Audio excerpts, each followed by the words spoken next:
Entitled parents think they are entitled to their adult daughter's medical records to help them slut shame her. In healthcare, one of the most difficult things to deal with are family members of patients. They are understandably angry, upset, grieving, devastated, and often feel helpless. Most of the time I try to understand this and not get too annoyed when family cause problems. But these parents were on another level. One of my patients was an 18-year-old woman who had a pelvic infection. She got very sick, required a moderate stay in hospital. She was a dream patient, open, honest, and generally a lovely person. Her parents were none of these things. Every day they would come in and start demanding this, that, or the other thing from the nurses on the wards. They wanted an extra bed in the room so the mother could stay overnight. Honestly, it's COVID times. You're lucky you're even allowed to visit. In many places no visitors are allowed. You can't stay overnight. They were rude to the student nurse who was doing their daughter's OBS, to the point that the charge nurse moved the student nurse to a different set of patients to get her away from them. But when the doctors were around, they were the sweetest people you ever met, right up until we were out of sight, or we said no to one of their requests. They were disruptive, loud, and just generally obnoxious people. Thankfully their daughter was aware of their shitty behavior and had informed us that she didn't want them to be told anything about her condition unless she approved it. She was a legal adult, so she was entitled to her privacy. This wasn't a huge issue to begin with, as she shared most of the details with them. But then her mother Googled pelvic infections and discovered that, sometimes they can be caused by sexually transmitted infections. Dramatic music intensifies /. As far as she was then concerned, we had screwed up and gotten the diagnosis wrong, because there was no way there was any possibility that her angel had even thought of having sex with a boy. They demanded to see their daughter's medical records so they could prove that we were lying about the infection. Politely telling them to fuck off was the highlight of my week. Unfortunately, that wasn't the end of it. They came in the next day with legal papers trying to demand we hand over the medical records. Turns out they'd lied to the lawyer because the papers were for a minor still under guardianship of the parents, not a grown-ass woman. They then threatened to sue each of us individually. This isn't America, you can't just sue doctors randomly. They then tried to get some crackpot alternative doctor in to check her hymen. Thankfully the daughter screamed bloody murder when the guy tried to examine her, which resulted in me getting to watch security escort and trespass the lot of them off the premises. I honestly hope she presses charge for that. Am I the asshole for giving my mother-in-law 3 days to pay me for a new wedding dress, or else I show the family a photo of her wearing it? So, I'm getting married to my fiancé soon. I bought my wedding dress weeks ago. His mother kept pestering me about trying it on, but I firmly refused. I finally shut it down after she offered me $100 to let her try it on. Her reasoning for persisting so much: she says it's because of her love for wedding dresses and her obsession with them. Fast forward to yesterday, I came home from work early and I found my fiancé at home. He freaked out after seeing me and tried to prevent me from going into my room while trying to text somebody on his phone. I opened the door and was shocked to see his mom standing there wearing my dress. I instantly pulled out my phone and took a photo of her in it. My fiancé freaked out after I told her that she needed to pay me for a new dress in 3 days, or else I'll show the whole family the photo. She started crying and then left, and my fiancé blew up at me saying I can't be serious and that I overreacted because his mom just wanted to try the dress on. No harm done. But I refused to listen to him because in my opinion, the dress should only be worn by the bride and the bride only. Quite frankly, I felt disgusted looking at the dress again. I don't want it anymore, and so I think it's fair that she pays me after she ruined it for me.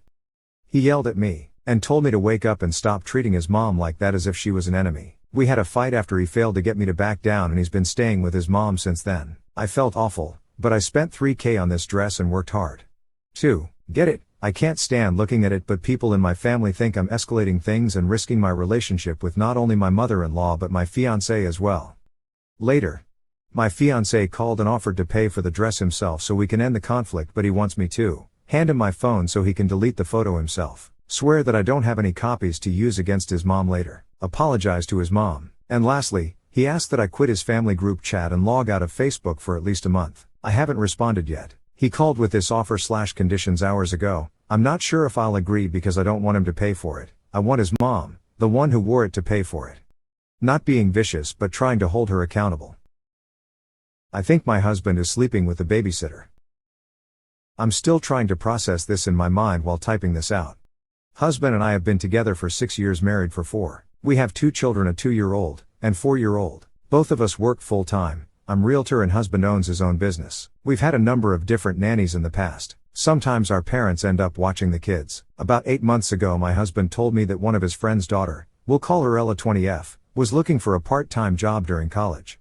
We live in a small college town. so her commute wouldn't be far. We tried her out one night, and it went smoothly. She's always been nice to me, and the kids love her. My suspicions started last month when I came home early to find my husband had been home. Ella was also at the house babysitting. I asked my husband why he didn't send her home if he was home. His response was she's just trying to make a little money, and that the kids were having fun.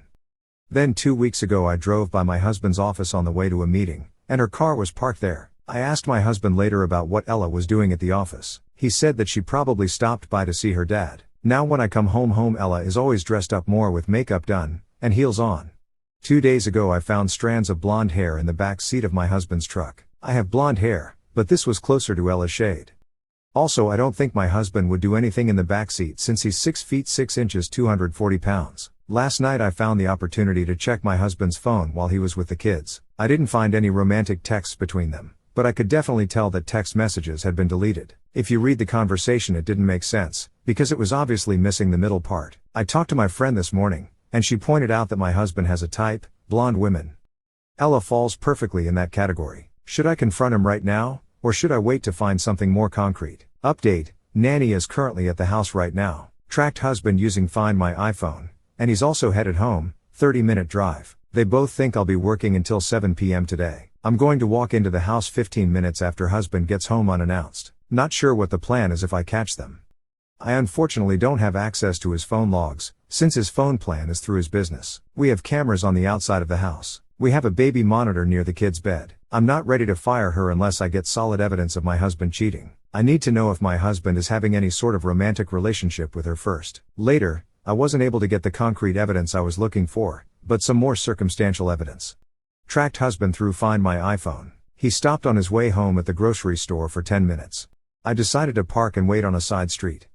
That way I could see when my husband would get home. Husband got home at 5:30 p.m. Ella was scheduled to work until 6 p.m. We have a long gravel driveway that leads to our house. I decided to park near the barn so I wouldn't be heard pulling up to the house. Walked in the front door, and found Ella feeding my 4-year-old. She was also preparing dinner in the kitchen. Today she had on a tight top, skirt, and platform heels.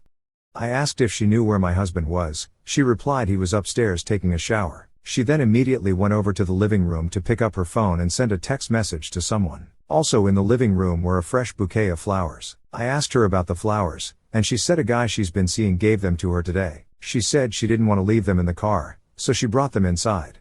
I asked her about the guy that she was seeing. She said he was from school, and wasn't sure if it was going anywhere. I went upstairs to see if my husband left his phone was in the bedroom. He left his phone on the dresser. Sure enough, the newest text message was from Ella that read, "Your wife is home." I tried looking up the deleted messages on his phone, but they had been permanently deleted. I decided to wait in our bedroom for my husband to come out of the shower.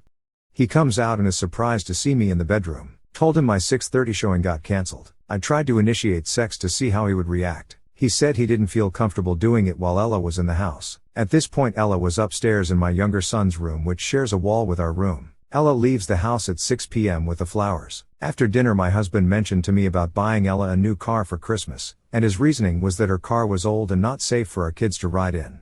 I told him that I would think about it. I'm thinking about firing her on Monday without telling my husband, and see how they both react. Yesterday morning I met up with Ella and told her that we wouldn't be needing her services anymore due to my little sister being available to watch the kids, which is true. She quietly said that she understood, and said to let her know if I would change my mind.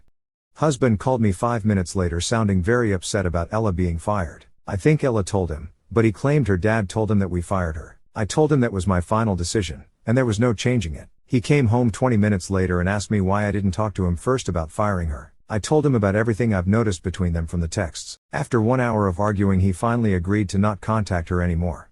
I honestly don't have the mental energy to deal with a divorce, split my kids, date again. I don't want to be the single mom always busy and unhappy. I told him to never bring her up again. I don't know 100% if they had an affair, but I think it's better for my health not to find out. I think I'm going to quit my job, and raise my kids, work on my marriage. I'm not sure if this was all because I've been working a lot of hours and have been distant from my husband.